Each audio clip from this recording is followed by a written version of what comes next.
We're scoping out this house on the map. This house is down here at the southern part of town, and we're going to creep a little bit closer just to get an idea of where the zombies are, because I hate to roll up and not know that there's zombies right outside one of the windows, and then, make a little bit of noise inside the house at night and having them start busting through into the house, and then I have to find a way to escape.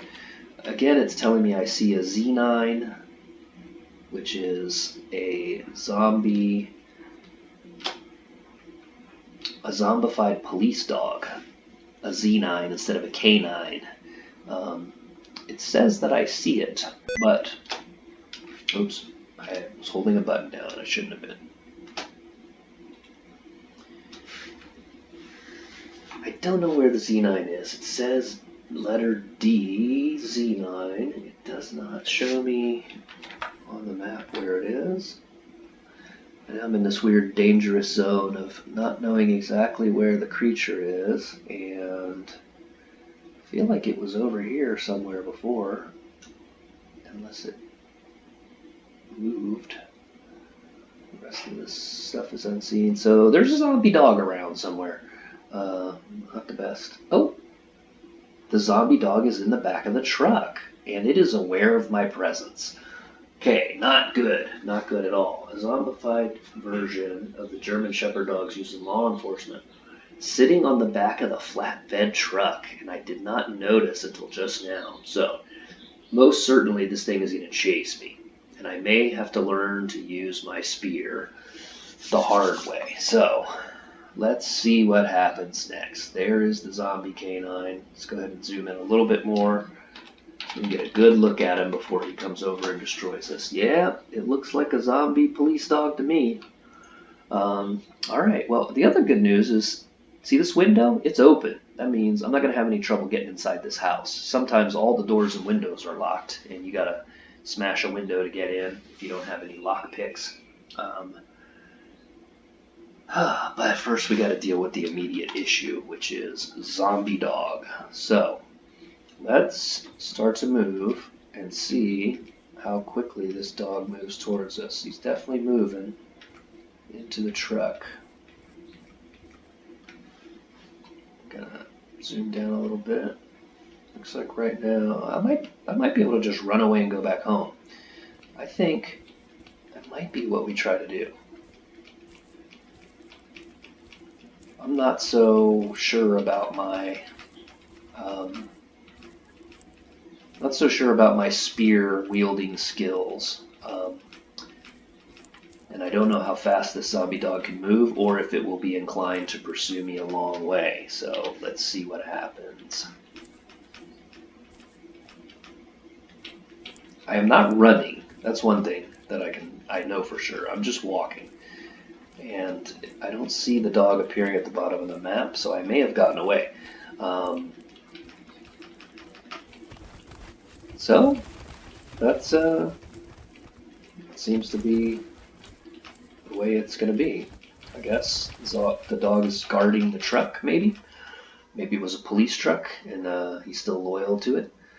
There's some stuff on the ground here, an open aluminum can, a blood-soaked rag, blood spatter, and some casings from some kind of gunfire that took place in the area, but no bodies of people that I can loot. So let us make our way back to town, to the evac shelter,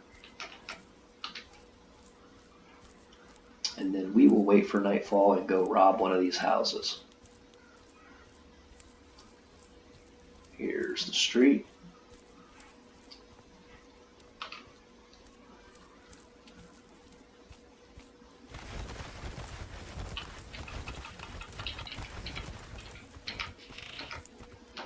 Look at this mess. What kind of establishment are we running? Alright, so here we are back home again. It is 11 a.m. So we're talking about passing the time. I wish we had some books to read, but we don't. But we're talking about passing the time until it's dark outside. Let's do it. What we're gonna do is we're gonna wait. We're gonna wait for nighttime. We're gonna wait a while, and we're gonna wait until night. It's gonna take 10 hours and 2 minutes to get there. At that point, we may as well go ahead and wait. I guess 10 o'clock at night is dark enough. So here we're gonna wait. You can see the time cranking up. It goes in 15-minute increments or so, well, maybe fives. Anyway, we were basically just standing around for a good amount of time. Out the windows, occasionally you see a possum appear. He's wandering around and coming into sight. Luckily, no banging on the windows or doors. No zombie dogs growling outside. I think we might make it to 10 o'clock. There you can see the darkness descending, and we finish waiting. All right. Now, we rely on our night vision to get us where we want to go. So we're going to basically go back the way we came. This time, you can hear the insects. And not only that, but an unfortunate detail when you want to travel quickly is, I mentioned previously in an episode, you can just double click on the map, but you can only double click a square that you can see. So at night, you have a very small radius that you can click in, and it makes it actually more efficient to just use the arrow keys to travel. So we're going to travel fairly quickly back to where we came. Okay, there's the car. So we know the dog is down here somewhere. Now we're going to wander into the brush. I'm going to go ahead and zoom in a little bit so that I don't step on a bunch of trees and stuff. As you can see, the sound level is 0 unless I walk into some bushes, and then it goes to about 6.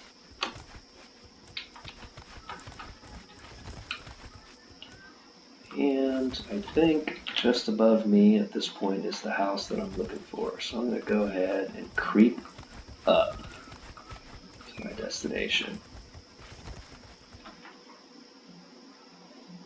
Oh, didn't do a very good job of making my way to where I can approach unnoticed.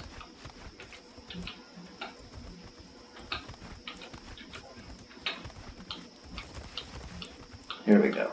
Now we're headed there.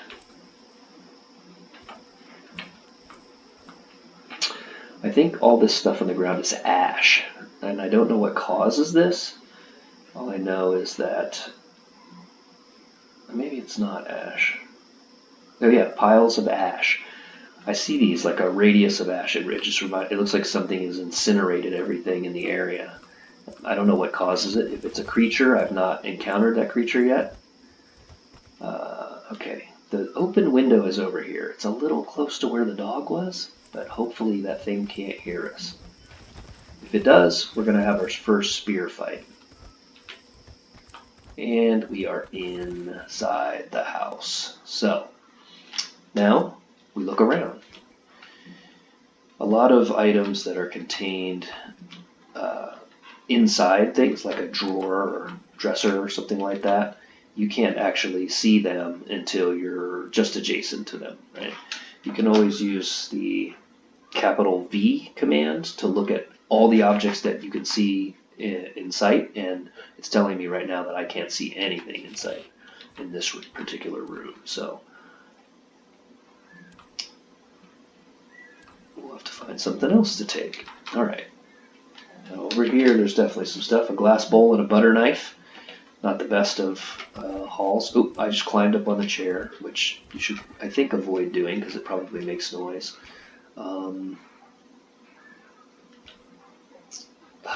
Looks like there's a stick and some paper wrappers. Again, not the best. Looks like this place has maybe been picked over already, but potentially. All right. This is the kitchen. So this is where you tend to find good stuff. An atomic coffee maker. Yeah, okay. A teapot. Spoons, coffee mugs, coffee powder, a glass jar of sugar. Over here, we have all of the liquid stuff and food, bags of cheese, carrots, different stuff like that. So I am very thirsty and very hungry. So the first thing I like to do when I come into a house is not drink my water, not eat candy and chewing gum, but just start to eat anything that's edible. Here's a plastic cup of yogurt. Let's eat that. Now I'm peckish. Here's a plastic bag of lunch meat. Let's eat that. Now I'm still peckish. Almond milk, pass. Plastic bottles of fruit juice. I'm thirsty. Why not? Drink some of that. Should we eat these carrots? Apparently your joy level goes down when you eat raw vegetables. Apparently people like to eat raw vegetables more. We could just eat plain mayonnaise, but it could take our joy down by 1 point. There's an orange. Definitely eat that orange. Now I'm full. So now I'm full, only thirsty. If there's any food stuff that is easy to carry, I might grab it, right? I might grab it and throw it in the pack. I do have a bunch of MRE, so I'm not really in danger of starving to death right now or anything like that. But I am thirsty, so why don't we drink some more fruit juice? Now I'm sated and still very thirsty. And I don't know why I'm still very thirsty. Maybe fruit juice is not the best thing to drink when you're thirsty. Okay, on top of the stove or something, there's some ammonia, rags, it's the cleaning supplies of it, essentially. Now, over here, a whole bunch more stuff. So I'm just going to use the capital V and start looking around. There's cardboard boxes with detergent. These are the cleaning things. There's a pair of metal tongs. Probably should get it. It probably helps with cooking. Ladles, spatulas, whisks, rolling pins. Rolling pin could be used as a weapon. Can opener, probably a pretty good thing to have. Potato masher, carving fork, chef knife, paring knife. So you can compare these knives and see a chef knife has 10 butchering quality, 1 cutting and 1 fine cutting. A paring knife has 10 butchering, 1 cutting and 1 fine cutting. So they're basically identical. They probably have different combat stats. A chef knife is more deadly if you stab someone with it. Here's a meat cleaver, 25 butchering rating, carving knife, cutting boards, plastic tumblers, plastic plates, forks, spoons, knives, and all of those foodstuffs that I saw a minute ago. So that's that. Over here looks like boxes of stuff, flour, lasagna, cooking oil, tins of salmon, cornmeal, cans of pork and beans, lots of stuff in the kitchen. All right. What I would like to find, this is a pretty big house. This place is kind of nice. Okay. In here, we have a toilet plunger. This is the bathroom. Okay. Judging by the small size, I thought it might be the bathroom. That was just a little, this is like a, this is a big bathroom. The other thing is you have to be careful about getting up close to the window like this. I'm standing right next to the window. If there was a zombie outside, they would see me. So I think here are some books. So this is good. Here's a drama novel. I'm going to pick it up. And the reason I'm going to do that is because How to Succeed in Business sounds awful, but I'm going to pick it up because I have nothing to read. So I'm interested in anything I can find at this point.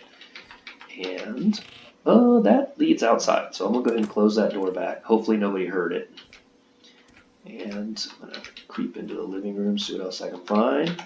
Get some more books. I'm going to get a spy novel. That'd be entertaining to read. And I'm going to get an adventure novel and a thriller novel. All right. Loving it.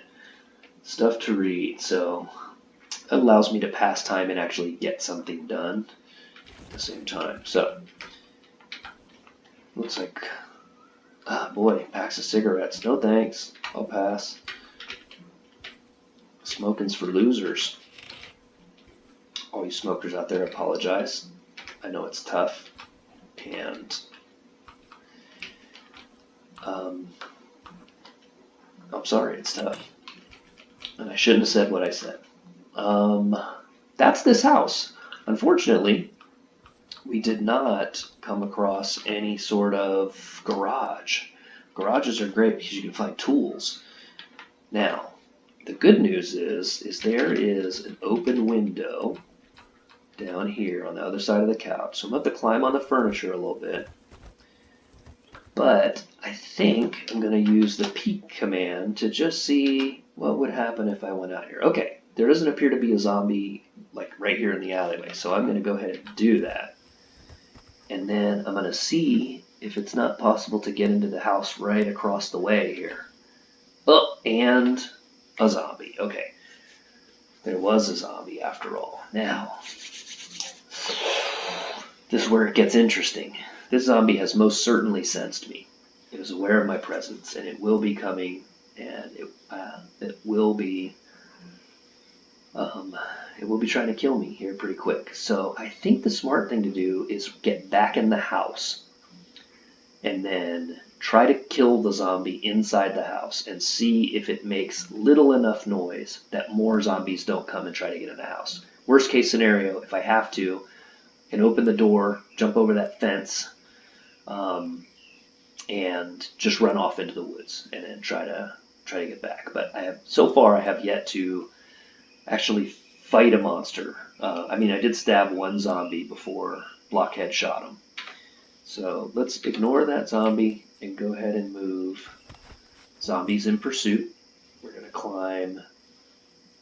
I'm not going to close the window because I don't want him to break the window and make a bunch of noise. I want him to just come inside the house, and I want to basically kill him right here in the house. So we'll go up over the furniture, and I'm going to wait. I'm not supposed to say that. He busted the window anyway, because zombies are apparently very destructive. I'm going to let him climb up on the furniture. Oh, you know what? I think I should probably be one square closer. And I should start attacking him. I pierced the zombie for 15 damage.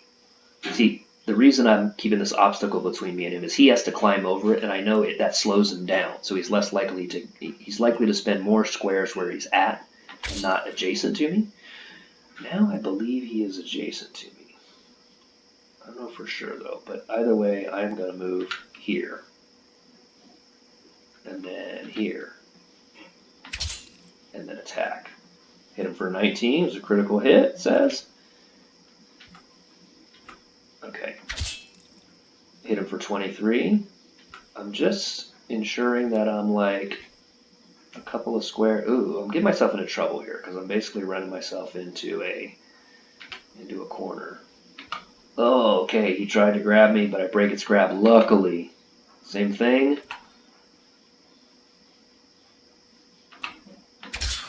All right. I've killed my first zombie. Congratulations, Shimrath. You are now a zombie killer.